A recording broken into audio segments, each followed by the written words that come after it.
The champagne flute shattered against the marble floor of the bridal suite, sending crystal fragments across the pristine white tiles like fallen stars. Maya Chen stood frozen in her wedding dress, the delicate beadwork catching the afternoon light streaming through the cathedral windows of the Grand Rosewood Hotel. But it wasn't the broken glass that had stolen her breath. It was the text message glowing on her phone screen, sent from her maid of honor, her best friend since childhood, the woman who was supposed to be walking down the aisle in 20 minutes. Before we jump back in, tell us where you're tuning in from, and if the story touches you, make sure you're subscribed, because tomorrow I've saved something extra special for you. Sorry, babe, can't make it. Something came up. You understand. Sophia? 4 years of wedding planning, 4 years of late-night phone calls discussing every detail from centerpieces to catering choices, 4 years of Sophia Martinez promising she'd be there for the biggest day of Maya's life. And now, 30 minutes before the ceremony, a text message that felt like a knife between her ribs. Maya's hands trembled as she stared at the screen, her carefully applied makeup beginning to blur as tears threatened to fall. The wedding dress that had felt like a dream moments before now felt like a costume for a play where the leading actress had just walked off stage. Before we jump back in, tell us where you're tuning in from, and if this story touches you, make sure you're subscribed, because tomorrow I've saved something extra special for you. The morning had started like every bride dreams it would.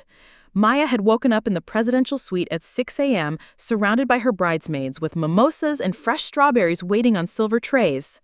The hair and makeup team had arrived precisely on schedule, transforming the suite into a buzzing hive of preparation and excitement. Through it all, Sophia had been there, taking photos, adjusting Maya's veil, making jokes to keep everyone relaxed. Maya Chen was 28 years old, a successful marketing director at a tech startup in downtown Seattle. She'd worked her way up from an entry-level position, putting in 14-hour days and building campaigns that had doubled her company's client base in 3 years. Her fiancé, David Park, was a pediatric surgeon at Seattle Children's Hospital, someone she'd met at a charity gala 2 years earlier when he'd bid on her company's donated marketing package during the silent auction. Their love story had been the kind that made other people believe in fairy tales. David would send flowers to her office with notes written in his terrible handwriting, messages like, "Thinking of you between surgeries," and "Can't wait to see you tonight." Maya would surprise him at the hospital with homemade lunches during his 18-hour shifts, sitting with him in empty break rooms while he wolfed down sandwiches and told her about the 7-year-old whose heart he'd repaired that morning.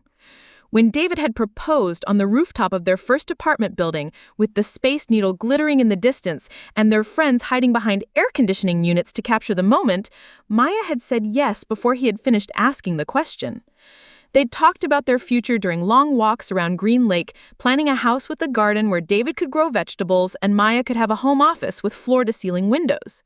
Sophia Martinez had been Maya's constant companion through every milestone. They'd met in Mrs. Henderson's third-grade class when Maya had been the new kid, her family having just moved from California. Sophia had been the one to invite Maya to sit at her lunch table, to include her in playground games, to defend her when other kids made fun of her accent. Through middle school awkwardness and high school drama, through college applications and first jobs, through Maya's previous relationship disasters and career setbacks, Sophia had been the steady presence, the friend who knew all her secrets and loved her anyway. When Maya had gotten engaged, Sophia had been the first person she'd called, even before her parents. Sophia had screamed so loudly over FaceTime that her neighbors had knocked on her door to make sure she was okay. She had immediately started planning, taking charge of the bachelorette party, helping Maya navigate the minefield of venue bookings and vendor meetings, spending her own vacation days to accompany Maya to dress fittings and cake tastings. Sophia worked as a travel nurse, a job that had taken her all over the country, but never seemed to interfere with her availability for Maya's wedding planning needs.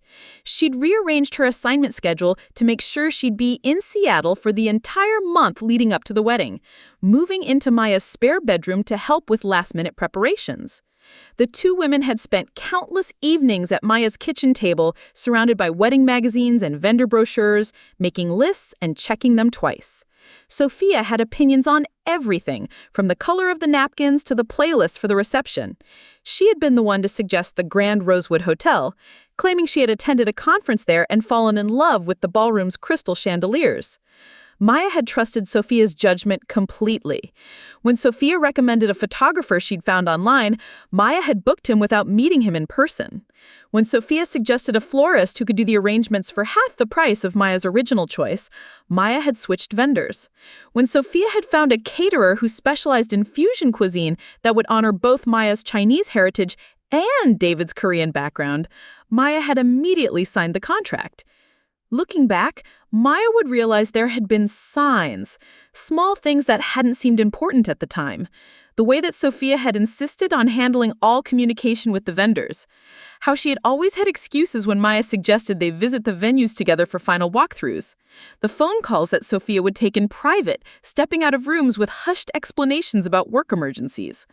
But Maya had been so grateful for Sophia's help, so relieved to have someone she trusted taking care of the details while she juggled her demanding job and tried to maintain some semblance of work-life balance. David had been pulling extra shifts at the hospital, saving up vacation time for their honeymoon, which meant most of the wedding planning had fallen to Maya, and by extension, to Sophia. The bachelor and bachelorette parties had happened the weekend before, with Sophia organizing a trip to wine country that had been absolutely perfect. Maya's college friends and work colleagues had all commented on how an amazing maid of honor Sophia was, how lucky Maya was to have someone so organized and thoughtful managing all the details. Sophia had given a toast that night that had left everyone in tears, talking about their friendship and how she couldn't wait to stand beside Maya on her wedding day. 2 days before the wedding, during the final dress fitting, Sophia had seemed distracted. She kept checking her phone, responding to texts with unusual urgency. When Maya had asked if everything was okay, she had brushed it off as work stress, claiming her next assignment was having scheduling conflicts. Maya had been too focused on the seamstress's adjustments to press further. The rehearsal dinner had been held at a waterfront restaurant in Pioneer Square, with both families mixing and mingling under string lights and the sound of water lapping against the dock. David's parents had flown in from Vancouver, and Maya's extended family had driven up from Portland and down from Bellingham. Sophia had been charming and social, taking photos and making sure everyone felt included in conversations. During the toasts, Sophia had spoken beautifully about friendship and love, about watching Maya grow from a shy third grader into a confident, successful woman. She had talked about how David was perfect for Maya, that their love story gave her hope that soulmates really existed. Maya had hugged her tightly afterwards, whispering thanks for being the best friend anyone could ask for. Preparing and narrating this story took us a lot of time, so if you are enjoying it, subscribe to our channel. It means a lot to us. Now back to the story. That night, as Maya had been getting ready for bed in her hotel room, Sophia had stopped by with a small wrapped gift.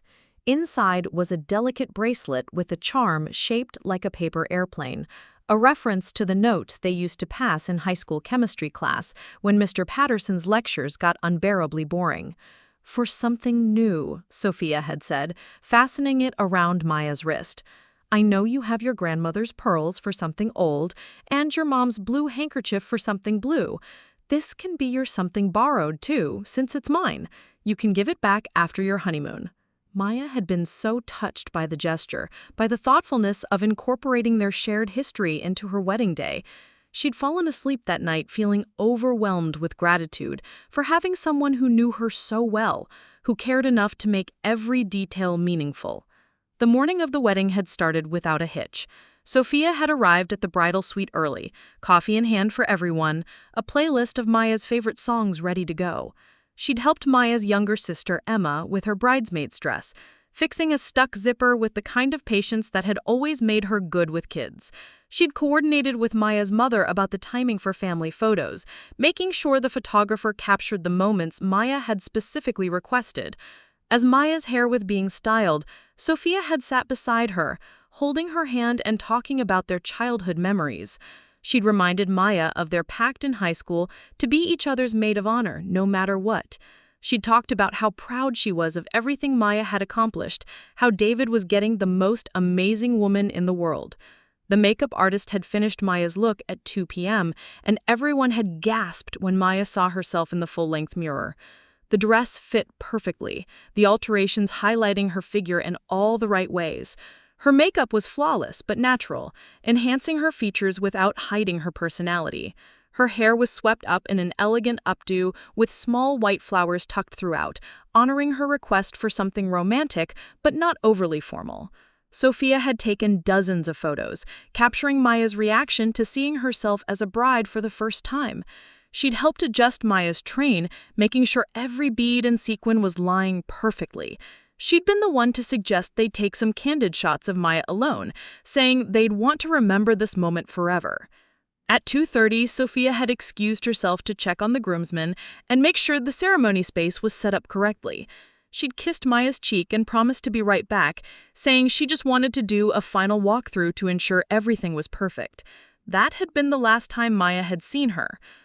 By 2:45, Maya had started to wonder where Sophia was. The other bridesmaids had assumed she was handling last-minute details, the kind of behind-the-scenes coordination that a good maid of honor manages invisibly. Maya's mother had been focusing on getting the younger family members organized, making sure Maya's nephews had their rings and her flower girl cousin had her basket ready. At 2:50, Maya had tried calling Sophia's phone. It had gone straight to voicemail. She'd texted, asking if everything was okay, but the messages had shown as delivered but not read. A small knot of anxiety had formed in Maya's stomach, but she'd tried to push it away. Sophia was probably just dealing with some vendor issue, the kind of crisis that seemed catastrophic but would be resolved in 5 minutes. At 2:55, Maya had asked Emma to go look for Sophia. Emma had returned 10 minutes later, saying she'd checked everywhere, the ceremony space, the cocktail area, the vendor staging areas, even a hotel lobby. No one had seen Sophia in the last 20 minutes. That's when Maya had received the text message that had shattered her world, along with the champagne flute. Standing alone in the bridal suite now, surrounded by the detritus of wedding preparation, makeup brushes and hairpins scattered across the vanity, bridesmaids' purses and shoes abandoned in the rush to figure out what was happening, Maya felt like she was drowning. The wedding was supposed to start in 15 minutes. 200 guests were seated in the Grand Rosewoods Cathedral Ballroom, including family members who had traveled across the country. The photographer was waiting. The string quartet was probably finishing their prelude music. David was standing at the altar with his groomsmen, probably checking his watch and wondering why the processional hadn't started. Maya's mother burst through the bridal suite door, her face flushed with panic. "Sweetheart, what's happening? The wedding coordinator says Sophia left? That can't be right. She was just here." Maya held up her phone, showing her mother the text message.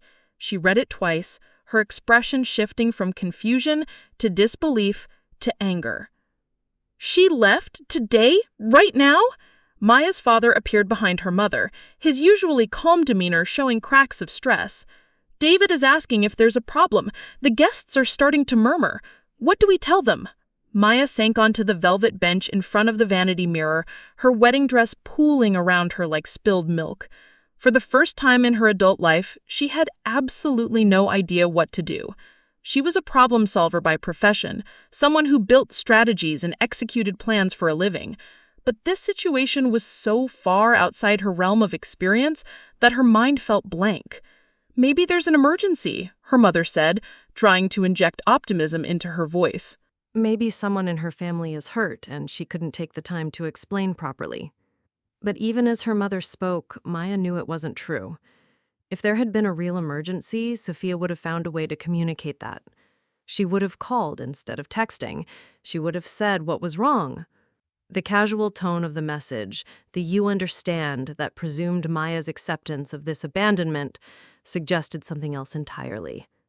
Emma returned to the suite with Maya's phone charger and a bottle of water, having anticipated that this crisis might take a while to resolve. "I asked the hotel staff if they saw her leave," she said quietly.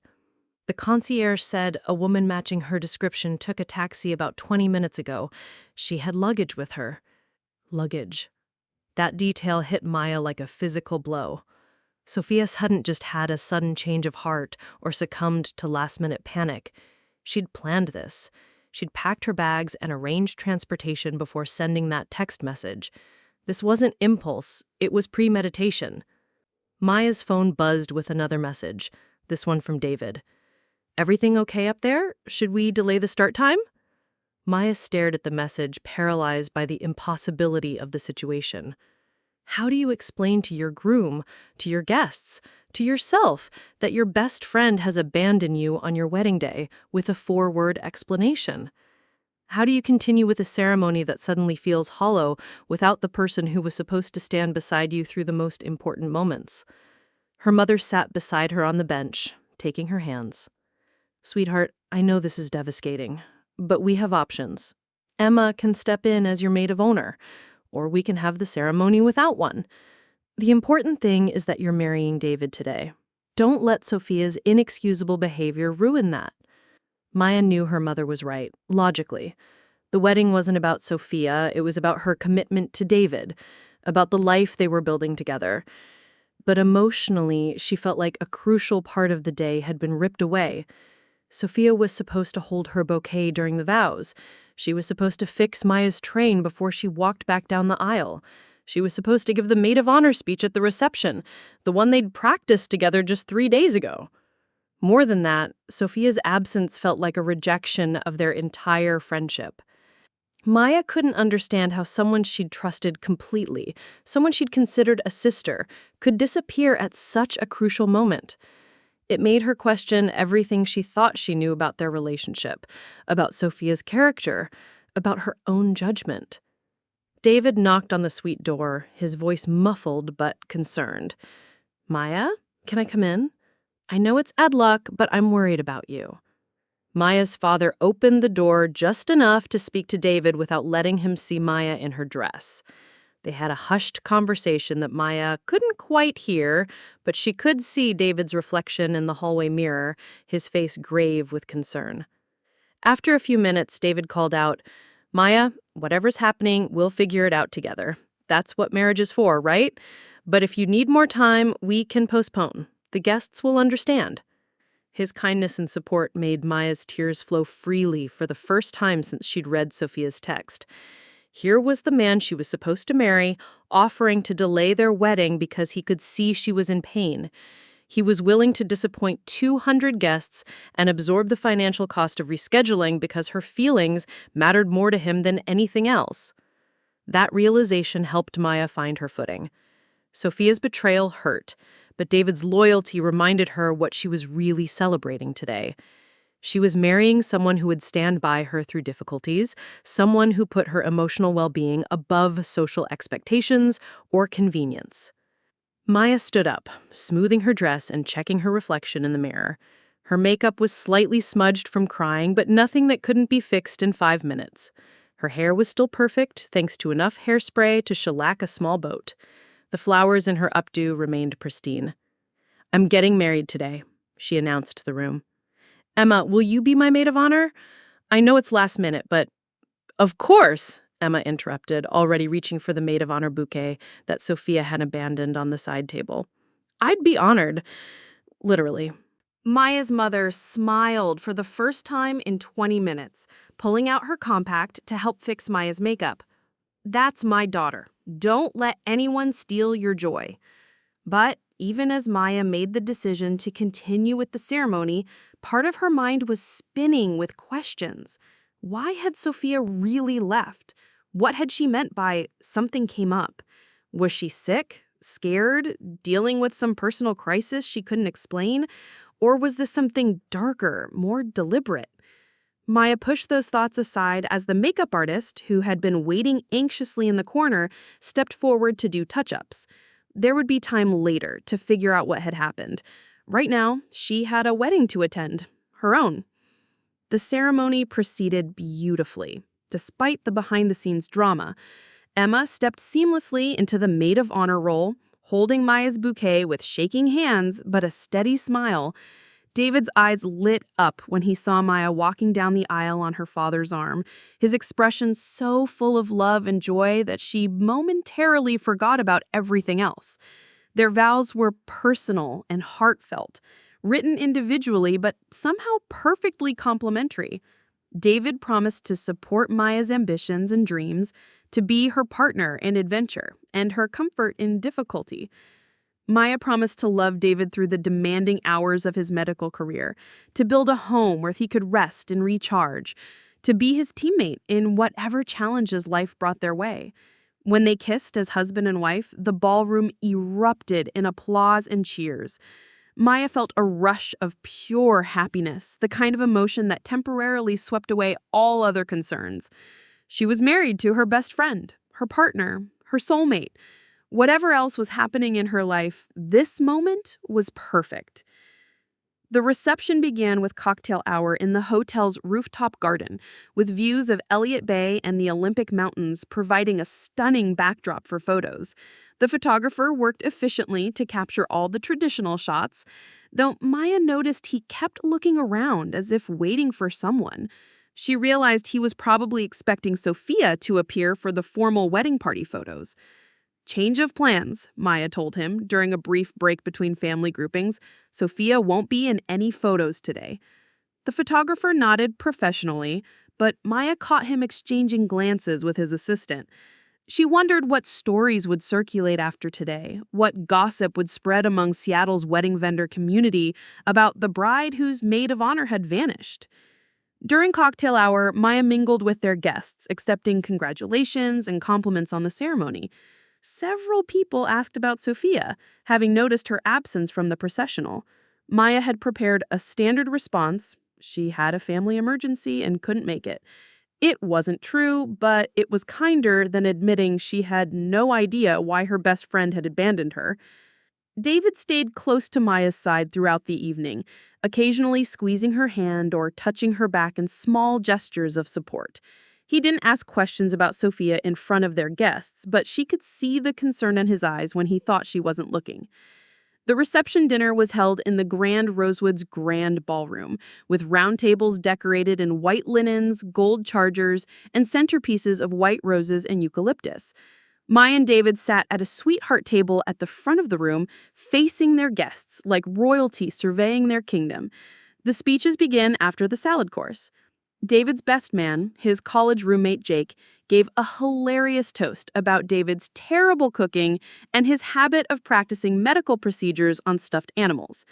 Maya's father spoke about watching her grow from a determined little girl into a successful, independent woman and how happy he was to see her find someone who appreciated those qualities. Then came the moment Maya had been dreading, the time when Sophia was supposed to give the maid of honor speech. Instead, Emma stood up, her voice slightly shaky, but her words sincere. She talked about stepping in at the last minute, about how honored she was to witness Maya's happiness, about how obvious it was that Maya and David belonged together.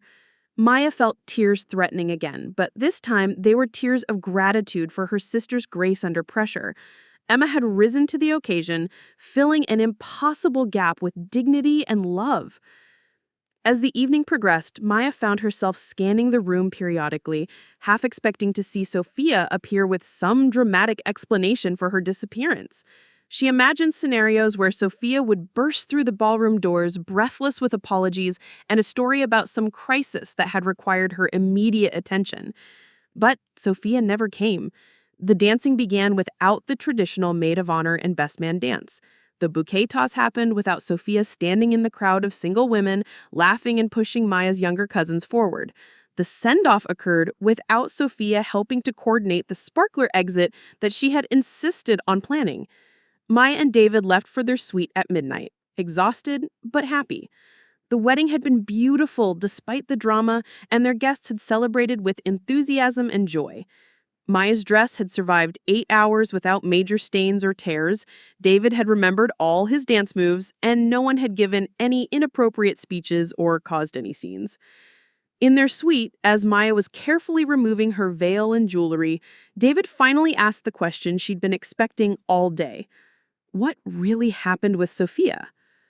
Maya sank onto the edge of the bed, still in her wedding dress, but with her shoes kicked off and her hair starting to escape its elaborate updo. David sat beside her, loosening his tie. "That doesn't sound like the Sophia I know. She's been planning this wedding as much as you have." Maya nodded, feeling the weight of confusion and hurt settling over her again. I keep thinking there must be some explanation, some crisis I don't know about. But the way she did it, the timing, the casual tone of the text, it feels intentional. David was quiet for a moment, processing this information. Do you want to try calling her again? Maya had been avoiding that step all day, afraid of what she might discover. But now, in the privacy of their suite, with the wedding successfully behind them, she felt ready to confront whatever truth was waiting. She picked up her phone and dialed Sophia's number. It went straight to voicemail, just as it had been doing all day. Maya tried texting instead, sending a simple message. I hope you're safe. I'm confused and hurt, but I want to understand what happened. Please call me when you can. The message showed as delivered, but not read, suggesting that Sophia either had her phone turned off or was actively ignoring Maya's attempts at communication. David rubbed Maya's back as she stared at her phone, willing it to ring. Maybe she'll reach out tomorrow, when things are calmer. People do strange things under pressure sometimes. Maya wanted to believe that, but something in her gut told her this was bigger than pre-wedding jitters or momentary panic. Sophia had been calm and organized all morning, showing no signs of stress or second thoughts. The decision to leave had been deliberate and planned. As Maya finally got out of her wedding dress and into comfortable pajamas, she made a mental note to follow up with Sophia in a few days, after she and David returned from their honeymoon in Tuscany. Maybe some distance and time would provide clarity, or at least make the hurt more manageable. What Maya didn't know, as she fell asleep in her husband's arms, exhausted from the emotional roller coaster of her wedding day, was that Sophia's betrayal was far worse than simple abandonment. The truth was so devastating that it would shake Maya's faith in her own judgment and make her question everything she thought she knew about trust, friendship, and love. The first hint that something was seriously wrong came 3 days into their honeymoon, when Maya was checking their joint bank account to confirm that the final wedding payments had been processed correctly. She and David had been scrupulous about budgeting for the wedding, setting aside money for 2 years to pay for their dream celebration without going into debt. Maya had expected to see the final vendor payments clearing as scheduled, but instead she found transactions that made no sense. The catering bill had been paid twice, once for the amount they'd agreed upon, and once for nearly double that amount. The photography package showed 3 different payments, totaling almost $4,000 more than their contract had specified. Her hands shook as she scrolled through the transactions, finding similar discrepancies with the florist, the venue coordinator, and several vendors she didn't even recognize. Someone had been making unauthorized payments using their wedding budget, and the timing suggested it had been happening for weeks. Maya called their bank from their hotel room in Florence, her stomach churning with anxiety. The customer service representative confirmed her worst fears. All the additional payments had been made using checks from their joint account, checks that bore Maya's signature. But Maya knew she hadn't signed those checks.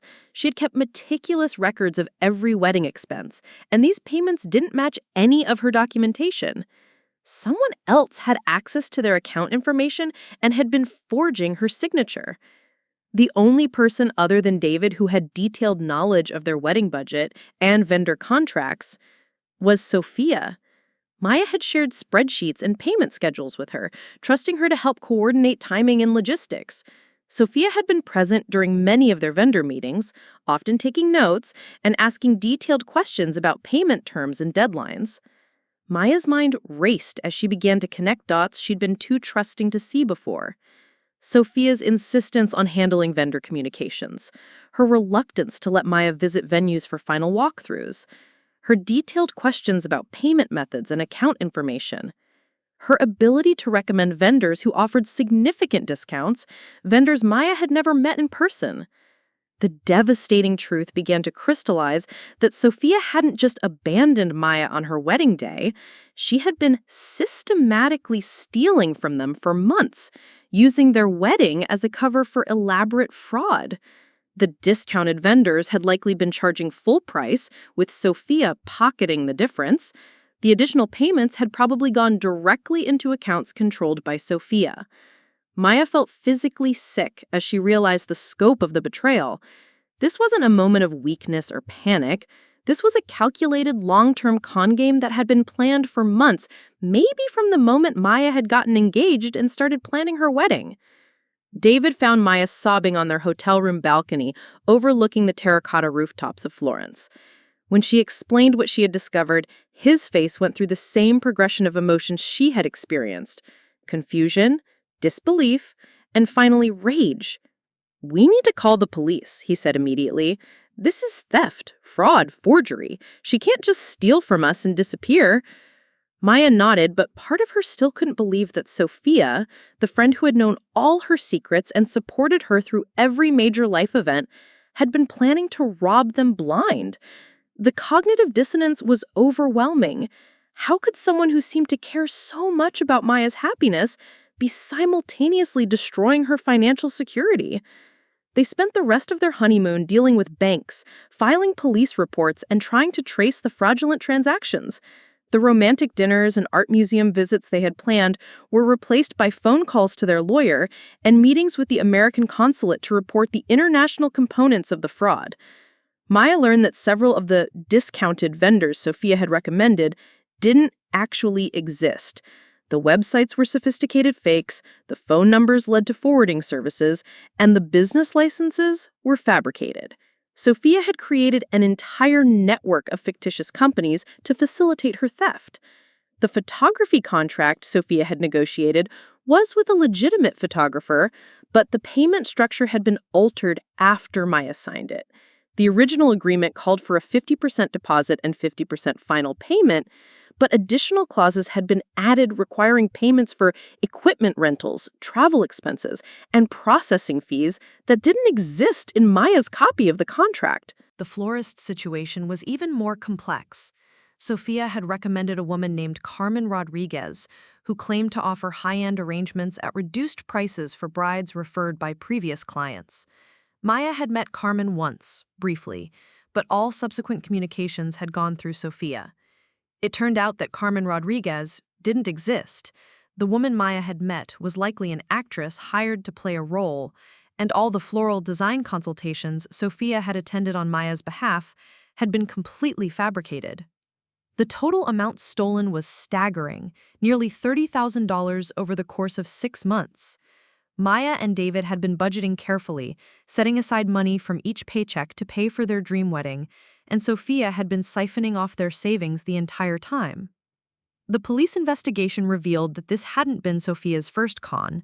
She had been targeting engaged couples across the Pacific Northwest for over 2 years, using her position as a travel nurse to establish credibility and access to potential victims in different cities. She would befriend brides-to-be, offer to help with wedding planning, and then systematically defraud them using fake vendors and inflated contracts. Maya wasn't even Sophia's current victim. The investigation uncovered at least 6 other couples who had been robbed in similar schemes, all of them trusting friends who had believed Sophia was helping them save money on their weddings while she was actually stealing from them. The FBI became involved when it became clear that Sophia had been moving money across state lines and using false identities to create her network of fake businesses. Maya learned that Sophia Martinez wasn't even her real name.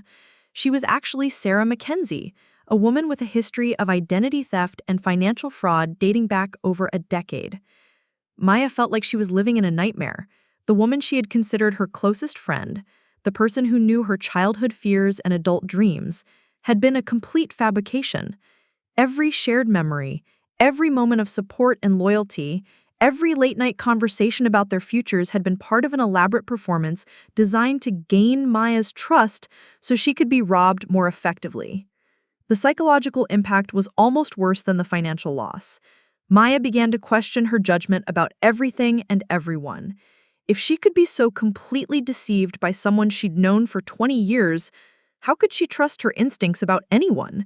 She found herself analyzing every conversation with David, every interaction with coworkers, looking for signs that other people in her life might be deceiving her. David was endlessly patient and supportive, but Maya could see the strain her paranoia was putting on their new marriage. She would wake up in the middle of the night, convinced that their wedding photographer had been part of Sophia's con, or that their caterer had overcharged them. She obsessively reviewed every vendor contract, looking for discrepancies that might indicate additional fraud. The investigation dragged on for months without any trace of Sophia/Sarah. She had vanished completely after leaving Maya's wedding, presumably having planned her escape route well in advance.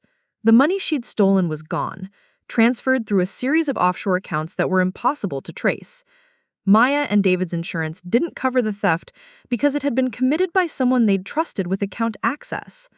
Maya returned to work after their truncated honeymoon, but she struggled to focus on marketing campaigns and client presentations when her personal life felt like it was unraveling. She'd always been confident and decisive in professional settings, but now she second-guessed every decision, wondering if she was missing some crucial piece of information that would reveal the truth later. Her relationship with other friends became strained as well. Maya found herself pulling back from social activities, declining invitations to parties and gatherings because she couldn't shake the feeling that everyone around her might be hiding something. The easy trust she'd always extended to people had been shattered, replaced by a hypervigilance that was exhausting to maintain. 6 months after the wedding, Maya was contacted by Agent Jennifer Walsh from the FBI's Financial Crimes Unit. The investigation had finally yielded a break. Sophia/Sarah had been arrested in Miami while attempting to run the same con on another engaged couple. Agent Walsh explained that Sophia had made a crucial mistake by using the same fake florist business in multiple cities. When the FBI had issued alerts to wedding vendors across the Southeast, a legitimate florist in Miami had recognized the fake website and contacted authorities when a woman matching Sophia's description tried to rent space in his shop for a consultation with a bride. Maya was asked to testify at Sophia's trial, a prospect that filled her with both hope for justice and dread at having to relive the betrayal. She would have to sit in the same room as the person who had devastated her life, look at the face she'd once trusted completely, and describe how that trust had been weaponized against her. The trial was scheduled for the following spring, which meant Maya had months to prepare herself emotionally for the confrontation. Her lawyer recommended that she work with a therapist who specialized in fraud victims, someone who could help her process the complex emotions surrounding betrayal by someone she'd loved. Through therapy, Maya began to understand that her experience wasn't uncommon. Long-term fraud often involves people who are close to their victims, individuals who use genuine relationships as cover for criminal activity. The fact that she'd been deceived didn't reflect poorly on her judgment. It reflected the sophistication of Sophia's manipulation. Maya also learned that her healing process would be gradual and non-linear. Some days she felt strong and angry, ready to fight for justice and move forward with her life. Other days she felt overwhelmed by sadness for the friendship she'd lost, even knowing that friendship had never really existed. David proved to be an invaluable source of support throughout the ordeal. He never made Maya feel foolish for trusting Sophia, never suggested that she should have seen the signs earlier.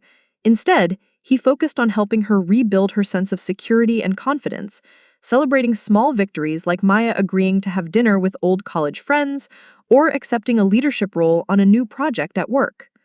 The financial impact of Sophia's theft was significant but not catastrophic. Maya and David had to postpone some major purchases they'd planned for their first year of marriage, including the down payment on a house they'd been hoping to buy in the Ballard neighborhood.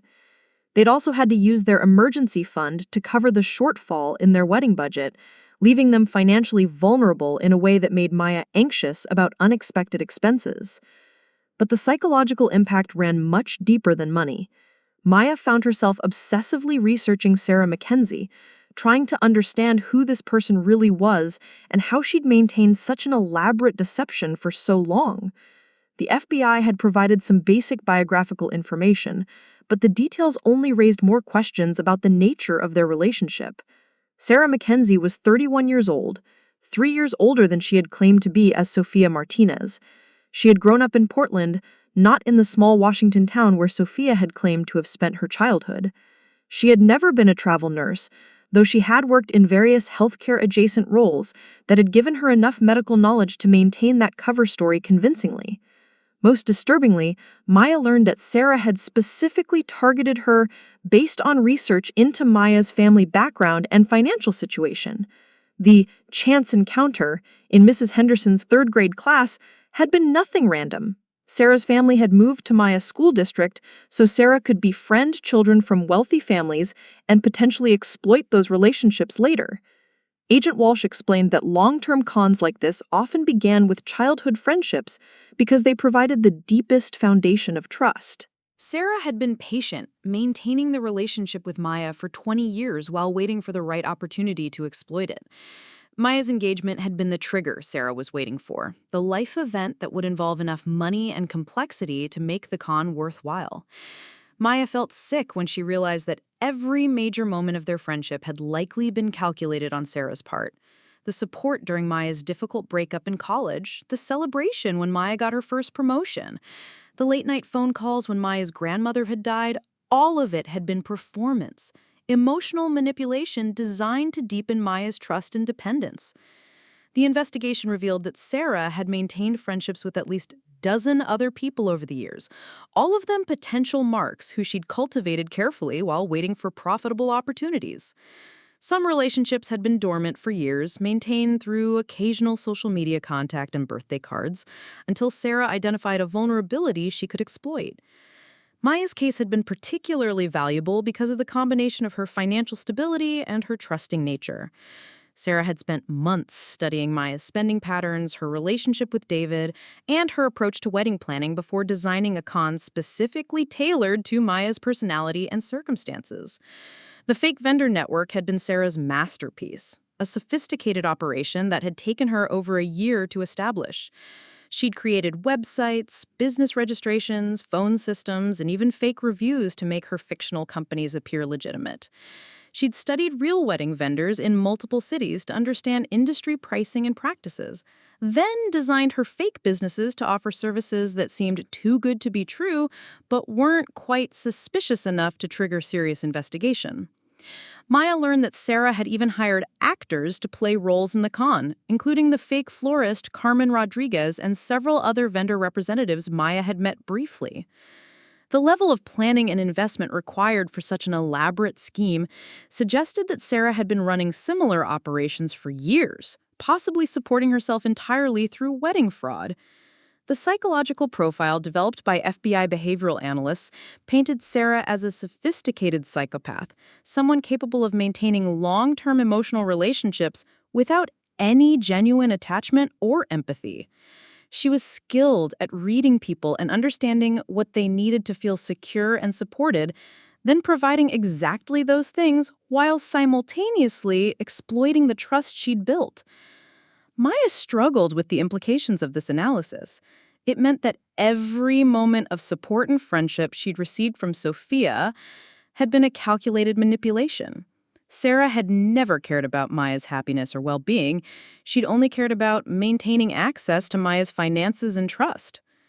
The hardest part was accepting that the friendship Maya mourned had never actually existed.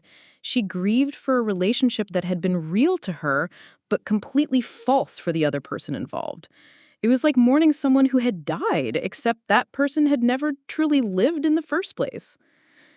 David helped Maya work through these complex emotions, but she could see the toll the situation was taking on him as well. He was dealing with his own anger about the theft and betrayal, while also trying to support Maya through her emotional recovery.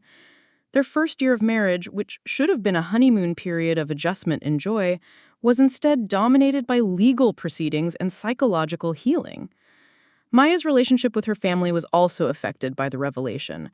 Her parents felt guilty for not recognizing that something was wrong with Sophia, despite having known her for 20 years. They'd welcomed her into their home countless times, treated her like a daughter, and trusted her with family information that she could have used against them. Emma was particularly shaken because she looked up to Sophia as a role model. As Maya's younger sister, Emma had admired Sophia's apparent independence and success, her ability to travel for work while maintaining close friendships. Learning that Sophia's entire identity had been fabricated made Emma question her own judgment about people and relationships. The trial preparation process was emotionally grueling for Maya. She had to review thousands of documents related to the fraud, reliving every moment of deception and betrayal. She had to provide detailed testimony about her relationship with Sarah, describing intimate conversations and shared experiences that had been used to manipulate her. Maya's lawyer, Christine Rodriguez, specialized in fraud cases and helped her understand what to expect during the trial proceedings. Christine explained that Sarah's defense team would likely try to minimize the psychological impact of the fraud, focusing only on the financial losses and arguing that Maya should have been more suspicious of deals that seemed too good to be true. Christine helped Maya prepare for cross-examination questions that would challenge her credibility and judgment. The defense would probably suggest that Maya had been willfully blind to obvious warning signs, that her eagerness to save money on wedding expenses had made her complicit in the fraud. These arguments weren't legally relevant to the criminal charges, but they could influence jury perception and Maya's own emotional recovery. Maya spent hours practicing her testimony, learning to stick to facts and avoid getting drawn into emotional responses that could be used against her. She had to describe the impact of Sarah's betrayal without appearing vindictive or unstable, a delicate balance that required careful preparation and self-control. As the trial date approached, Maya received unexpected support from other victims of Sarah's cons. Agent Walsh connected her with a support group of people who had been defrauded by Sarah over the years. And Maya learned that her experience, while uniquely painful because of the long-term relationship involved, was part of a much larger pattern of predatory behavior. Jennifer Liu had been Sarah's victim 2 years ago when Sarah had posed as a wedding coordinator and stolen $15,000 from Jennifer's wedding budget. Mark and Stephen Chen had lost over $20,000 when Sarah convinced them she could plan their commitment ceremony for half the usual cost, then disappeared with their money a week before the event. Each victim had a similar story of trusting someone who seemed knowledgeable and helpful, only to discover that their trust had been weaponized against them. The support group helped Maya understand that fraud victims often blame themselves for missing warning signs, but the reality was that sophisticated fraudsters were skilled at hiding their deception from even careful, intelligent people. Maya also learned that her case was particularly important for the prosecution because of the length and depth of her relationship with Sarah. Most fraud cases involved relatively brief interactions between criminals and victims, making it harder to prove intent and premeditation. Maya's 20-year relationship with Sarah provided clear evidence of long-term planning and manipulation that could support more serious charges. The trial began on a cold March morning in Seattle's federal courthouse. Maya had taken the week off work and arranged for David to accompany her to court each day. She'd been dreading this moment for months, but she was also eager to finally confront Sarah and seek some form of justice for what had been done to her. Seeing Sarah in person for the first time since the wedding was surreal and disturbing. She looked different. Her hair was shorter and darker, and she'd lost weight during her time in jail waiting trial. But her face was unmistakably the same, the face Maya had trusted and loved for 20 years. Sarah showed no emotion when she saw Maya in the courtroom. She didn't look guilty or ashamed or even curious about how Maya was doing. Her expression was blank, almost bored, as if the proceedings were a minor inconvenience rather than the culmination of decades of criminal behavior. The prosecution's opening statement laid out the scope of Sarah's fraud network and the sophistication of her long-term cons. Assistant U.S. Attorney Michael Chen describes Sarah as a career criminal who had built her entire adult life around exploiting personal relationships for financial gain. He explained how she'd targeted vulnerable people during major life transitions, using their trust and emotional investment to steal from them systematically. Sarah's defense attorney, Patricia Winters, argued that the prosecution was overcharging her client and that many of the alleged victims had been willing participants in questionable financial arrangements. She suggested that people like Maya had been eager to believe in discounted wedding services because they wanted to save money, and that any financial losses were the result of poor judgment rather than criminal deception. Maya felt her anger rising as she listened to the defense strategy. Patricia Winters was essentially arguing that fraud victims deserved what happened to them because they'd been trusting or optimistic. It was a victim-blaming approach that ignored the sophisticated manipulation and planning that had made Sarah's cons successful. The prosecution called Maya as their second witness, after Agent Walsh had provided an overview of the investigation. Maya had practiced her testimony dozens of times, but actually sitting in the witness box and looking at Sarah across the courtroom was more difficult than she'd anticipated. Christine Rodriguez guided Maya through her testimony carefully, starting with the background of her relationship with Sarah and gradually building to the wedding fraud. Maya described how Sarah had inserted herself into the wedding planning process, how she'd recommended vendors and negotiated contracts, and how she'd gained access to financial information that she'd later used to forge checks and steal money. The most difficult part of Maya's testimony involved describing the emotional impact of Sarah's betrayal. Maya had to explain how the loss of the friendship had been as devastating as the financial theft, how learning that 20 years of trust had been exploited had affected her ability to maintain other relationships and trust her own judgment. During cross-examination, Patricia Winters tried to suggest that Maya had been negligent in her financial management, that she should have been more suspicious of vendors she'd never met in person, and that she'd failed to verify contracts and payments adequately. Maya had prepared for these questions, but they were still painful to answer because they echoed her own self-doubts about whether she'd been foolish to trust Sarah so completely. Maya maintained her composure during the cross-examination, sticking to the facts and refusing to be drawn into emotional responses. She acknowledged that she'd trusted Sarah's recommendations without extensive independent verification, but she explained that this trust was based on 20 years of friendship and Sarah's apparent expertise in wedding planning. When Patricia Winters suggested that Maya should have been suspicious of vendors offering below-market pricing, Maya responded that Sarah had explained these discounts as the result of her professional connections and bulk purchasing arrangements.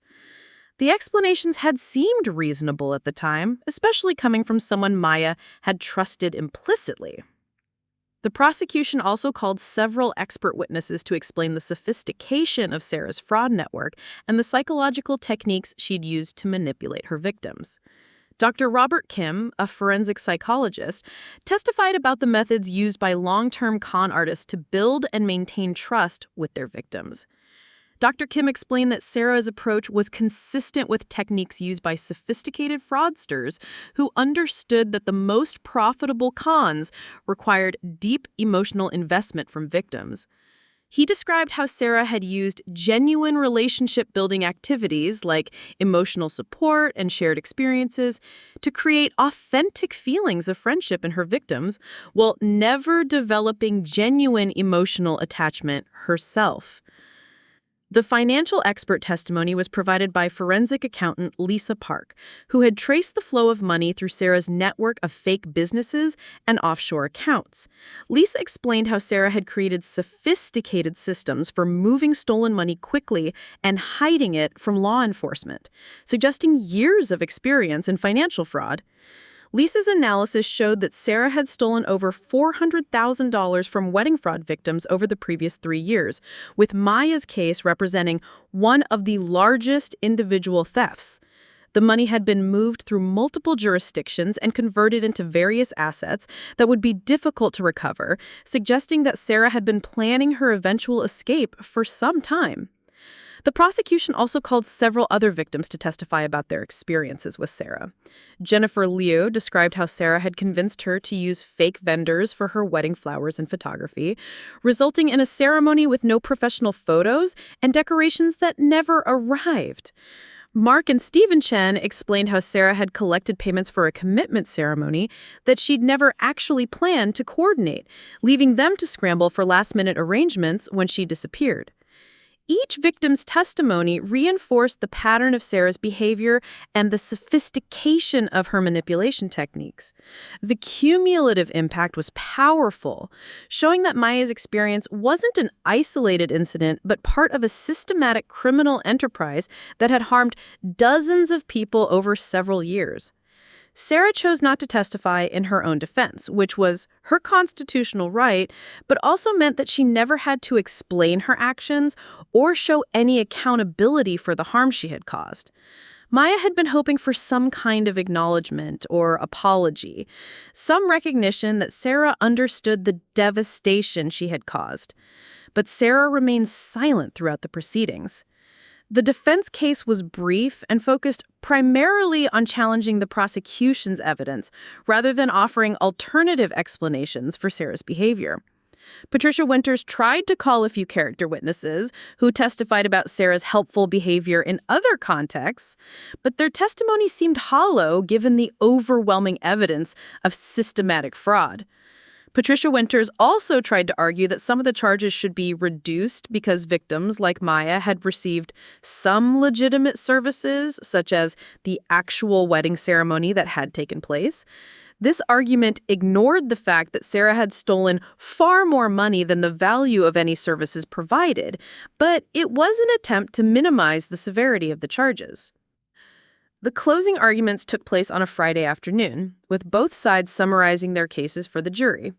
Michael Chang emphasized the premeditation and sophistication of Sarah's crimes, the devastating impact on victims like Maya, and the need for accountability to prevent future fraud.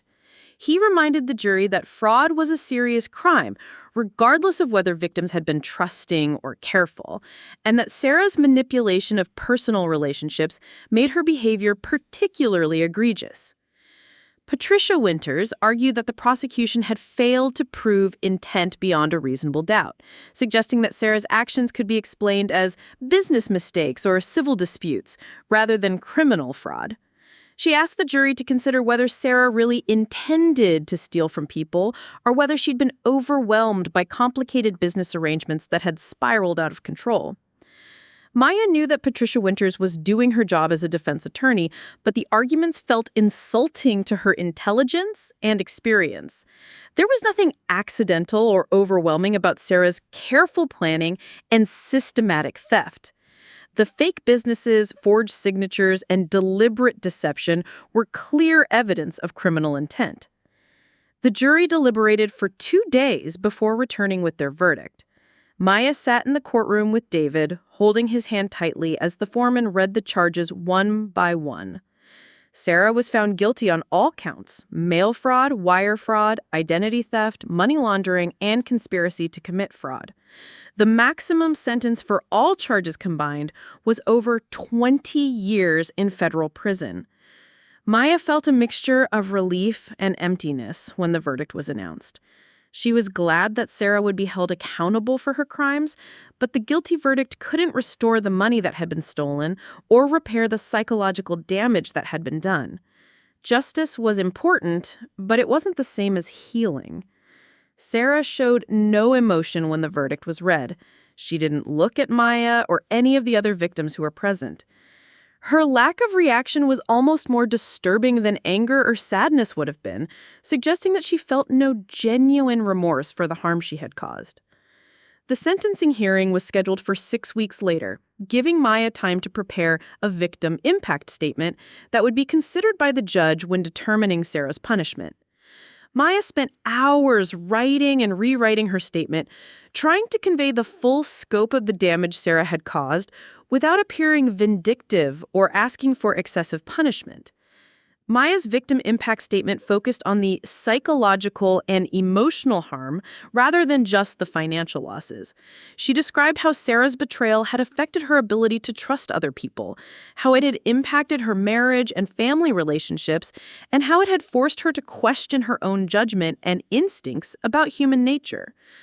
Maya also wrote about the broader impact of Sarah's crimes on the wedding industry and on other potential victims who might be targeted by similar cons in the future. She emphasized that accountability was important not just for past crimes, but for preventing future harm to innocent people who are trying to celebrate important life milestones. Sarah's defense attorney, Patricia Winters, argued that the prosecution was overcharging her client and that many of the alleged victims had been willing participants in questionable financial arrangements. She suggested that people like Maya had been eager to believe in discounted wedding services because they wanted to save money, and that any financial losses were the result of poor judgment rather than criminal deception. Maya felt her anger rising as she listened to the defense strategy. Patricia Winters was essentially arguing that fraud victims deserved what happened to them because they'd been trusting or optimistic. It was a victim-blaming approach that ignored the sophisticated manipulation and planning that had made Sarah's cons successful. The prosecution called Maya as their second witness, after Agent Walsh had provided an overview of the investigation. Maya had practiced her testimony dozens of times, but actually sitting in the witness box and looking at Sarah across the courtroom was more difficult than she'd anticipated. Christine Rodriguez guided Maya through her testimony carefully, starting with the background of her relationship with Sarah and gradually building to the wedding fraud. Maya described how Sarah had inserted herself into the wedding planning process, how she'd recommended vendors and negotiated contracts, and how she'd gained access to financial information that she'd later used to forge checks and steal money. The most difficult part of Maya's testimony involved describing the emotional impact of Sarah's betrayal. Maya had to explain how the loss of the friendship had been as devastating as the financial theft, how learning that 20 years of trust had been exploited had affected her ability to maintain other relationships and trust her own judgment. During cross-examination, Patricia Winters tried to suggest that Maya had been negligent in her financial management, that she should have been more suspicious of vendors she'd never met in person, and that she'd failed to verify contracts and payments adequately. Maya had prepared for these questions, but they were still painful to answer because they echoed her own self-doubts about whether she'd been foolish to trust Sarah so completely. Maya maintained her composure during the cross-examination, sticking to the facts and refusing to be drawn into emotional responses. She acknowledged that she'd trusted Sarah's recommendations without extensive independent verification, but she explained that this trust was based on 20 years of friendship and Sarah's apparent expertise in wedding planning. When Patricia Winters suggested that Maya should have been suspicious of vendors offering below-market pricing, Maya responded that Sarah had explained these discounts as the result of her professional connections and bulk purchasing arrangements. The explanations had seemed reasonable at the time, especially coming from someone Maya had trusted implicitly. The prosecution also called several expert witnesses to explain the sophistication of Sarah's fraud network and the psychological techniques she used to manipulate her victims. Dr. Robert Kim, a forensic psychologist, testified about the methods used by long-term con artists to build and maintain trust with their victims.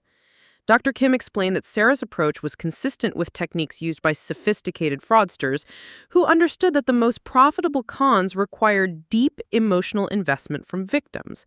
He described how Sarah had used genuine relationship-building activities, like emotional support and shared experiences, to create authentic feelings of friendship in her victims, while never developing genuine emotional attachment herself.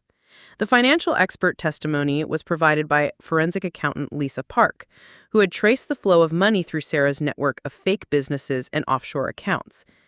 Lisa explained how Sarah had created sophisticated systems for moving stolen money quickly and hiding it from law enforcement, suggesting years of experience in financial fraud. Lisa's analysis showed that Sarah had stolen over $400,000 from wedding fraud victims over the previous 3 years, with Maya's case representing one of the largest individual thefts. The money had been moved through multiple jurisdictions and converted into various assets that would be difficult to recover, suggesting that Sarah had been planning her eventual escape for some time. The prosecution also called several other victims to testify about their experiences with Sarah. Jennifer Liu described how Sarah had convinced her to use fake vendors for her wedding flowers and photography, resulting in a ceremony with no professional photos and decorations that never arrived. Mark and Stephen Chen explained how Sarah had collected payments for a commitment ceremony that she'd never actually planned to coordinate, leaving them to scramble for last-minute arrangements when she disappeared. Each victim's testimony reinforced the pattern of Sarah's behavior and the sophistication of her manipulation techniques. The cumulative impact was powerful, showing that Maya's experience wasn't an isolated incident, but part of a systematic criminal enterprise that had harmed dozens of people over several years. Sarah chose not to testify in her own defense, which was her constitutional right, but also meant that she never had to explain her actions or show any accountability for the harm she had caused. Maya had been hoping for some kind of acknowledgement or apology, some recognition that Sarah understood the devastation she had caused, but Sarah remained silent throughout the proceedings. The defense case was brief and focused primarily on challenging the prosecution's evidence, rather than offering alternative explanations for Sarah's behavior. Patricia Winters called a few character witnesses who testified about Sarah's helpful behavior in other contexts, but their testimony seemed hollow given the overwhelming evidence of systematic fraud. Patricia Winters also tried to argue that some of the charges should be reduced because victims like Maya had received some legitimate services, such as the actual wedding ceremony that had taken place. This argument ignored the fact that Sarah had stolen far more money than the value of any services provided, but it was an attempt to minimize the severity of the charges. The closing arguments took place on a Friday afternoon, with both sides summarizing their cases for the jury.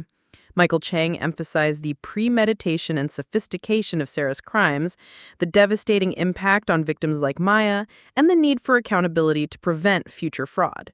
He reminded the jury that fraud was a serious crime, regardless of whether victims had been trusting or careful, and that Sarah's manipulation of personal relationships made her behavior particularly egregious. Patricia Winters argued that the prosecution had failed to prove intent beyond a reasonable doubt, suggesting that Sarah's actions could be explained as business mistakes or civil disputes, rather than criminal fraud. She asked the jury to consider whether Sarah really intended to steal from people, or whether she'd been overwhelmed by complicated business arrangements that had spiraled out of control. Maya knew that Patricia Winters was doing her job as a defense attorney, but the arguments felt insulting to her intelligence and experience. There was nothing accidental or overwhelming about Sarah's careful planning and systematic theft. The fake businesses, forged signatures, and deliberate deception were clear evidence of criminal intent. The jury deliberated for 2 days before returning with their verdict. Maya sat in the courtroom with David, holding his hand tightly, as the foreman read the charges one by one. Sarah was found guilty on all counts: mail fraud, wire fraud, identity theft, money laundering, and conspiracy to commit fraud. The maximum sentence for all charges combined was 20 years in federal prison. Maya felt a mixture of relief and emptiness when the verdict was announced. She was glad that Sarah would be held accountable for her crimes, but the guilty verdict couldn't restore the money that had been stolen or repair the emotional damage that had been done. Justice was important, but it wasn't the same as healing. Sarah showed no emotion when the verdict was read. She didn't look at Maya or any of the other victims who were present in the courtroom. Her lack of reaction was almost more disturbing than anger or sadness would have been, suggesting that she felt no genuine remorse for the harm she had caused. The sentencing hearing was scheduled for 6 weeks later, giving Maya time to prepare a victim impact statement that would be considered by the judge when determining Sarah's punishment. Maya spent hours writing and rewriting her statement, trying to convey the full scope of the damage Sarah had caused without appearing vindictive or asking for excessive punishment. Maya's victim impact statement focused on the psychological and emotional harm rather than just the financial losses. She described how Sarah's betrayal had affected her ability to trust other people, how it had impacted her marriage and family relationships, and how it had forced her to question her own judgment and instincts about human nature. Maya also wrote about the broader impact of Sarah's crimes on the wedding industry and on other potential victims who might be targeted by similar cons in the future. She emphasized that accountability was important, not just for past crimes, but for preventing future harm to innocent people who are trying to celebrate important life milestones. During the sentencing hearing, Maya read her statement aloud while Sarah sat at the defendant's table, still showing no visible emotion or reaction. Maya looked forward to teaching her daughter about trust and relationships, helping her understand that while most people are genuinely good and trustworthy, it's important to be thoughtful about extending trust and to pay attention to actions rather than just words when evaluating other people's character. Maya had learned that healing from betrayal wasn't about forgetting what happened or pretending it didn't matter. Instead, it was about integrating the experience into her life story in a way that made her wiser and stronger without making her bitter or cynical about human nature in general. As Maya prepared for motherhood, she felt grateful for the lessons she learned about resilience and the importance of surrounding herself with people who genuinely cared about her well-being. Sarah's betrayal had been devastating, but it had also revealed the strength of Maya's relationship with David and the support of family and friends who had stood by her during the most difficult period of her life.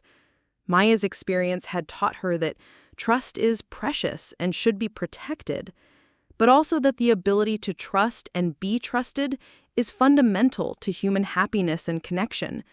She didn't want Sarah's betrayal to prevent her from forming new relationships or believing in the goodness of other people, because that would mean allowing Sarah to continue harming her long after the criminal behavior had ended. Instead, Maya chose to view her experience as evidence of her own capacity for love and loyalty, qualities that had made her vulnerable to exploitation, but were also sources of strength and connection in healthy relationships. She would teach her daughter to value and protect those qualities, while also being wise about when and how to extend trust to others. Maya's story had become one of recovery and resilience, rather than just victimization and loss. She'd taken control of her narrative by seeking justice, helping other victims, and building a strong, healthy life with people who truly valued and supported her. Sarah had taken money and caused pain, but she hadn't been able to destroy Maya's capacity for happiness, love, and trust in the people who deserved it. Maya's pregnancy progressed smoothly through the spring and summer months, providing a welcome distraction from the lingering aftereffects of Sarah's betrayal. She and David had converted their spare bedroom into a nursery, painting the walls a soft lavender and filling the space with carefully chosen furniture and toys.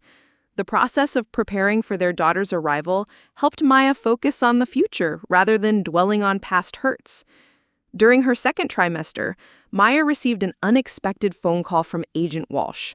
The FBI had uncovered new evidence related to Sarah's criminal network, and they needed Maya's help to identify potential connections that might lead to other victims or co-conspirators. Maya had mixed feelings about revisiting the case, but she agreed to meet with Agent Walsh to review the new information. The evidence consisted of emails and documents recovered from a storage unit that Sarah had rented under one of her false identities. The materials revealed that Sarah's fraud operation had been even more extensive than originally discovered, involving accomplices in multiple states and targeting victims beyond just engaged couples. Agent Walsh showed Maya photographs of documents that contained her personal information, including copies of bank statements, employment records, and even medical information that Sarah had somehow obtained. The invasion of privacy was staggering, and Maya realized that Sarah had been conducting surveillance on her life for years, not just during the wedding planning period. The documents also revealed that Sarah had been planning to expand her targeting of Maya beyond the wedding fraud. There were notes about Maya's work schedule, David's hospital rotations, and their travel plans for their honeymoon. Sarah had apparently been considering a burglary of their apartment while they were in Italy, but had abandoned that plan when the wedding fraud proved more profitable than expected. Maya felt violated all over again as she reviewed the evidence of how thoroughly Sarah had invaded her privacy and studied her life. Every detail about Maya's routines, relationships, and financial situation had been cataloged and analyzed for potential exploitation. The level of obsessive attention was disturbing and made Maya grateful that Sarah was safely imprisoned. Agent Walsh explained that the new evidence would likely result in additional charges against Sarah, potentially extending her prison sentence by several years. Maya was glad to hear this, not out of vindictiveness, but because it meant Sarah would be prevented from harming other people for an even longer period. The investigation had also uncovered evidence of other victims who hadn't been identified during the original case. Agent Walsh asked Maya to review photographs and descriptions to see if she recognized any of the names or faces from her interactions with Sarah over the years. Maya spent several hours going through the materials, but most of the victims were strangers to her. However, Maya did recognize one name that shocked her deeply. Jennifer Costa had been Maya's roommate during their junior year of college, and Maya remembered introducing her to Sophia during that time. Jennifer had gotten engaged the year after graduation, and Maya recalled Sophia attending Jennifer's engagement party and offering to help with wedding planning. Maya had lost touch with Jennifer after college, but she'd assumed that Jennifer's wedding had gone smoothly since she'd never heard otherwise. Now she learned that Jennifer had been another one of Sarah's victims, losing over $12,000 to fake vendor scams during her wedding planning process.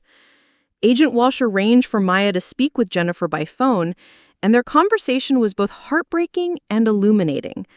Jennifer had never connected her wedding fraud experience to her college friendship with Sophia, assuming that the vendor problems were just bad luck rather than deliberate targeting. Jennifer explained that Sophia had reached out to her shortly after her engagement, offering congratulations and volunteering to help with wedding planning since she'd recently planned events for other friends. Jennifer had been grateful for the offer since she was planning a wedding from across the country and needed local connections in her hometown. The pattern was identical to what had happened to Maya years later. Sophia had recommended vendors, negotiated contracts, and gained access to financial information that she'd used to defraud Jennifer systematically. When vendors failed to deliver services or charged unexpected fees, Sophia had been sympathetic and helpful, never revealing her role in creating the problems. Jennifer had struggled with trust issues and financial stress following her wedding, but she'd never suspected that someone she had considered a friend was responsible for her problems.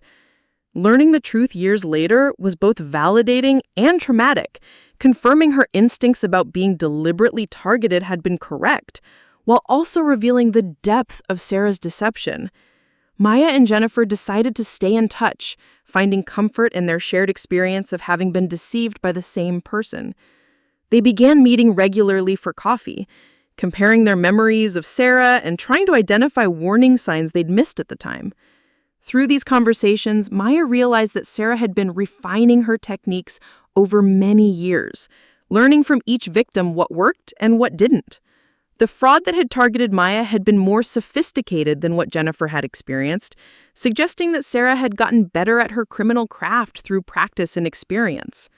Maya also learned that Sarah had been maintaining contact with dozens of college acquaintances and childhood friends, keeping track of major life events through social media and personal communication.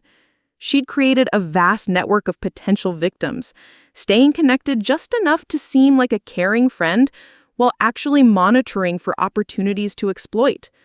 The revelation that Sarah had been targeting people from Maya's past made her feel responsible for introducing Sarah to potential victims, even though she understood logically that she wasn't to blame for Sarah's criminal choices. Maya reached out to several other college friends to warn them about Sarah's true identity and suggest they review any financial dealings they'd had with her. Most of Maya's friends were shocked to learn about Sarah's criminal activities, but a few had suspicious experiences that made more sense in light of the new information. Lisa Chen mentioned that Sophia had offered to help her find a photographer for her sister's wedding, leading to a vendor that required unusual payment arrangements and had delivered subpar work. Kevin Martinez recalled that Sophia had connected him with a travel agent for his honeymoon who'd charged hidden fees and provided poor service. At the time, these incidents had seemed like isolated cases of bad vendors, but viewed together, they suggested a pattern of Sarah directing people towards fraudulent or overpriced services in exchange for kickbacks. Maya felt angry that Sarah had used her friendships and reputation to target other people, but she also felt relieved that none of her friends had suffered losses as severe as what she had experienced. The wedding fraud targeting Maya had been apparently Sarah's most ambitious and profitable scheme, possibly because Maya's trust and financial resources had made her an ideal victim. As Maya's pregnancy progressed into the third trimester, she found herself focusing more on preparing for motherhood and less on the ongoing legal developments related to Sarah's case. The additional charges and evidence were important for the justice system, but Maya's priority was her growing family and the positive future she was building with David. Maya's baby shower was held in late August at her sister Emma's house, with friends and family gathering to celebrate the upcoming arrival of baby Grace.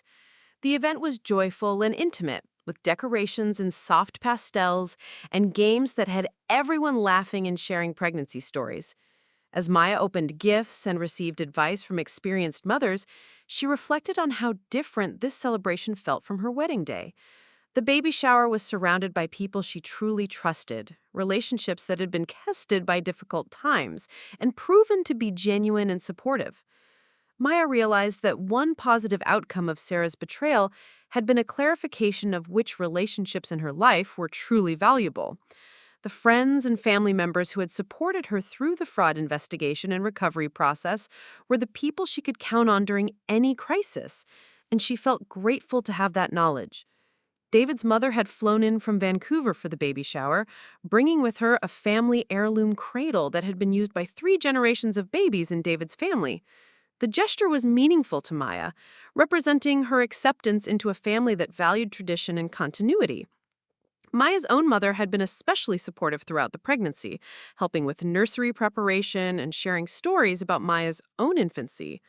The shared anticipation of baby Grace's arrival had brought Maya and her mother closer together, healing some of the strain that had developed during the stressful period following the wedding. Emma had embraced her role as soon-to-be aunt with enthusiasm, buying books about child development and volunteering to babysit whenever Maya and David needed help. Emma's excitement reminded Maya of how much joy new babies bring to entire families, not just parents. In September, Maya went on maternity leave from her marketing job, planning to take 3 months off before returning to work part-time. Her employer had been supportive throughout her pregnancy, and her supervisor had assured her that her position would be held open with flexible scheduling options when she was ready to return. Maya used her maternity leave to prepare for the baby's arrival, but also to pursue some personal interests that had been neglected during the busy period of wedding planning, fraud investigation, and career building. She took up watercolor painting, finding the meditative process of mixing colors and creating gentle landscapes to be relaxing and fulfilling. Maya also began writing in a journal, documenting her thoughts and feelings about becoming a mother and reflecting on the lessons she'd learned from her experience with Sarah's betrayal. She hoped that someday she might share these insights with Grace, helping her daughter understand the importance of trust while also teaching her to protect herself from people who might try to exploit her kindness. Grace Chen Park was born on October 15th after 12 hours of labor that tested Maya's endurance but ultimately resulted in the healthy delivery of a beautiful baby girl. David was present throughout the delivery, providing support and encouragement while also marveling at the medical process from his perspective as a physician. Holding Grace for the first time was overwhelming for Maya, a rush of love and protectiveness that was unlike anything she had ever experienced. All the pain and stress of the previous 2 years seemed to fade away as she looked at her daughter's perfect features and felt the weight of this tiny person who depended on her completely. David cried when he first held Grace, his usual composure cracking as he whispered promises to her about the wonderful life they would build together. Maya had never seen him so emotional, and she fell in love with him all over again as she watched him transition into fatherhood. The first few weeks with Grace were challenging as Maya and David adjusted to the demands of caring for a newborn. The sleep deprivation was intense, and Maya struggled with breastfeeding initially, but they gradually found their rhythm as a family of 3. Maya's support network proved invaluable during this transition period. Her mother stayed for the first week, helping with cooking and household tasks, while Maya recovered from delivery. Emma visited regularly, often bringing groceries or prepared meals, and offering to hold Grace while Maya and David napped. David's parents also visited, staying in a nearby hotel, and spending hours holding Grace while sharing stories about David's own infancy.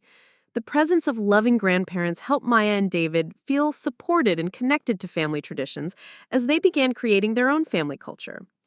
Maya found that motherhood gave her a new perspective on the importance of protecting trust and creating safe relationships. As she looked at Grace's innocent face, she felt determined to model healthy boundaries and good judgment about which people deserved access to their family's love and trust. Maya had also realized that her experience with Sarah's betrayal had prepared her for the challenges of parenthood in unexpected ways.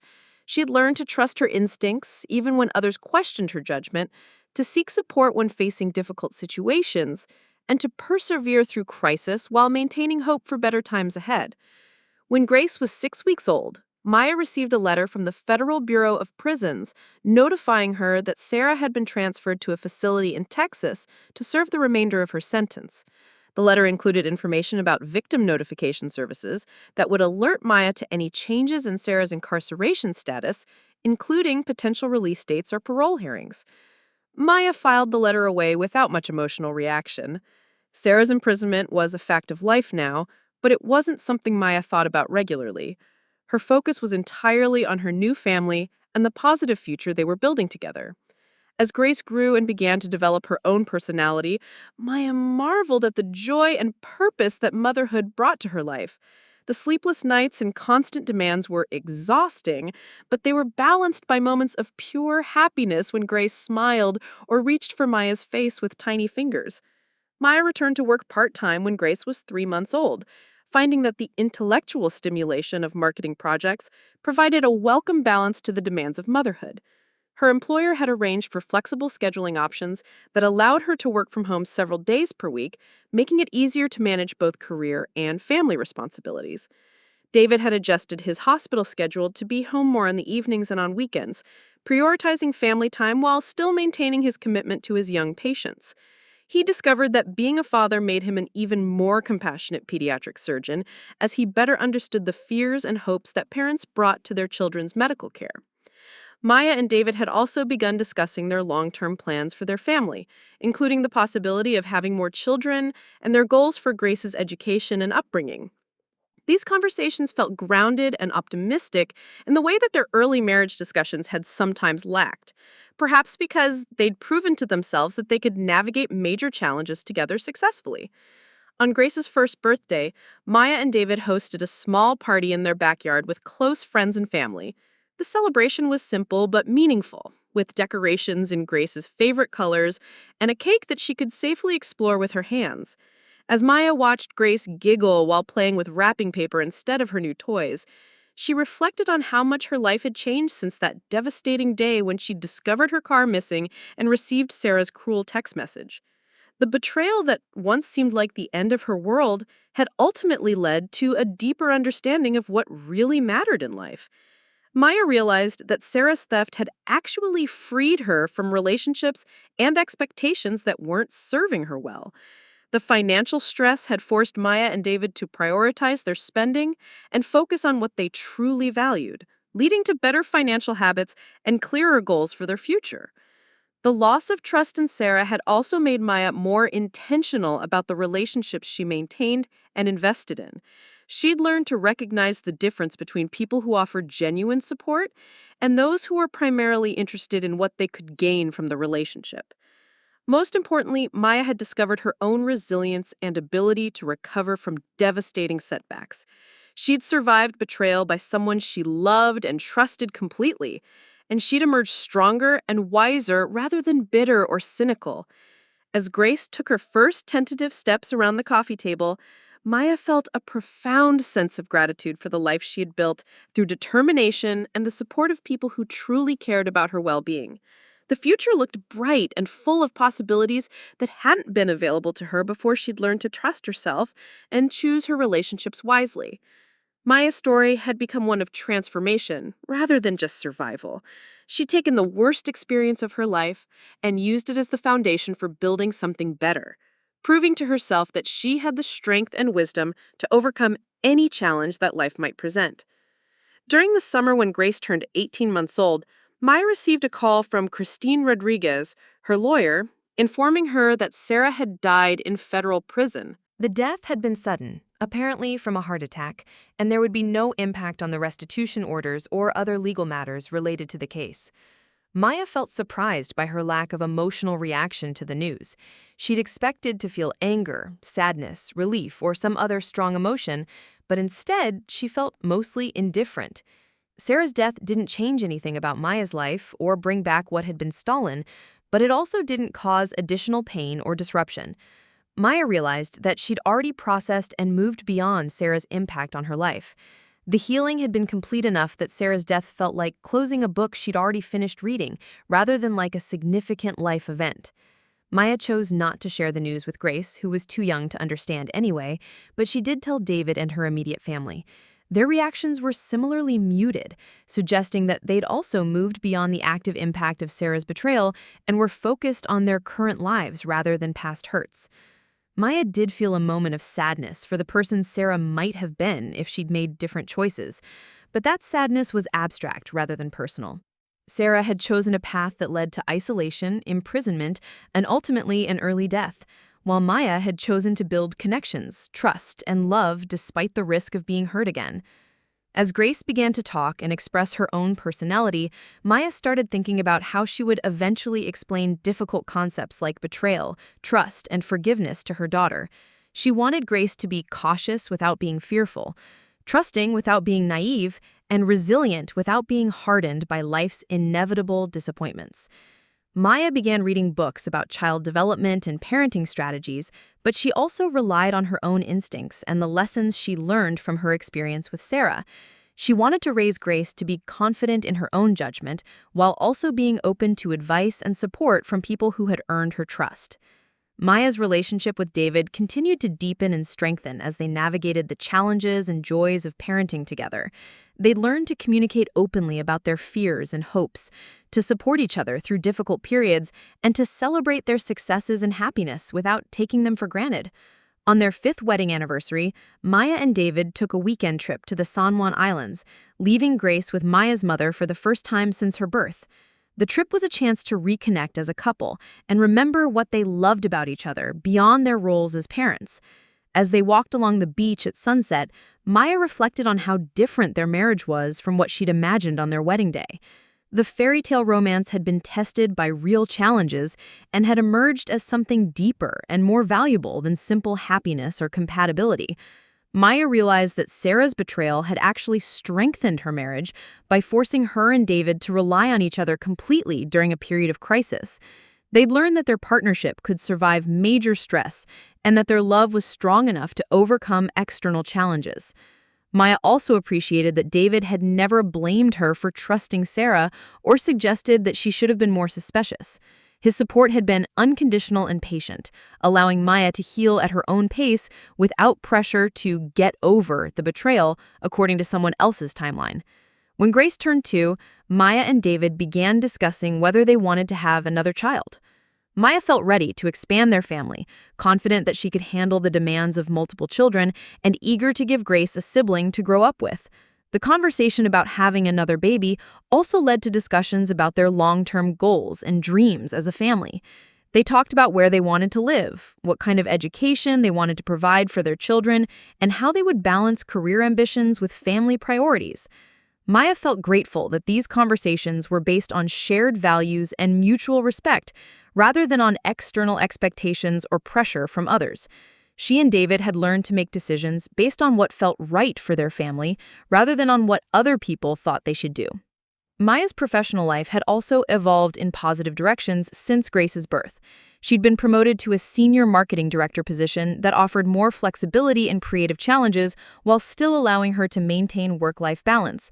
Maya had also continued her volunteer work with fraud victims, though on a more limited basis due to her family responsibilities. She'd helped develop educational materials that were used by law enforcement agencies to train officers about long-term fraud schemes and their psychological impact on victims. Maya found that her experience with Sarah's betrayal had given her unique insights into both the criminal techniques used by sophisticated fraudsters and the emotional needs of people who had been victimized. She was able to help other victims understand that their experiences were not uncommon and that recovery was possible with time and support. Through her advocacy work, Maya had met dozens of other fraud victims and had seen firsthand that people could emerge from devastating betrayals stronger and wiser than before. This knowledge helped her maintain optimism about human nature while also being realistic about the potential for deception and exploitation. Maya's story had become an example of resilience and recovery that inspired other people facing similar challenges. She occasionally spoke at victim advocacy events or law enforcement training sessions, sharing her experience in hopes of helping others understand the long-term impact of financial fraud and the importance of comprehensive support for victims. As Grace approached her 3rd birthday, Maya found herself thinking about the future with excitement rather than anxiety. She'd built a life based on genuine relationships, meaningful work, and authentic values, and she felt confident about her ability to handle whatever challenges might arise.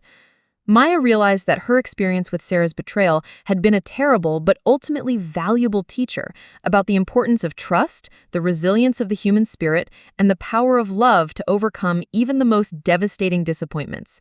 She'd learned that happiness wasn't about avoiding all risks or pain, but about choosing carefully who deserved access to her heart and then loving them completely despite the potential for hurt again. Maya's marriage to David had survived and thrived through crisis. Her relationship with Grace brought daily joy and purpose to her life, and her connections with family and genuine friends provided ongoing support and companionship. She'd created exactly the kind of life she'd dreamed of having, though the path to get there had been more difficult than she had ever imagined. Most importantly, Maya had learned to trust herself again after having her judgment so thoroughly betrayed by someone she'd believed was trustworthy. She'd discovered that her instincts were generally good and that her capacity for love and trust was a strength rather than a weakness, as long as she was thoughtful about how she extended those gifts to others. Maya looked forward to teaching Grace these lessons when she was old enough to understand them, helping her daughter develop the wisdom to build meaningful relationships while protecting herself from people who might try to exploit her kindness. Maya wanted Grace to grow up confident in her own judgment while also being open to advice and support from people who had earned her trust. As Maya tucked Grace into bed one evening, reading her favorite story about a brave little girl who goes on adventures while always finding her way home safely, she realized that her own story had become one of adventure and homecoming as well. She'd survived betrayal and loss, fought for justice and healing, and ultimately found her way to a place of safety, love, and authentic happiness. The future stretched ahead with infinite possibilities, and Maya felt ready to embrace whatever came next with the wisdom and strength she'd gained from surviving the worst and discovering the best in herself and the people who truly loved her. Sarah's betrayal had been devastating, but it hadn't been able to destroy the fundamental goodness in Maya's life or her capacity for joy, trust, and love.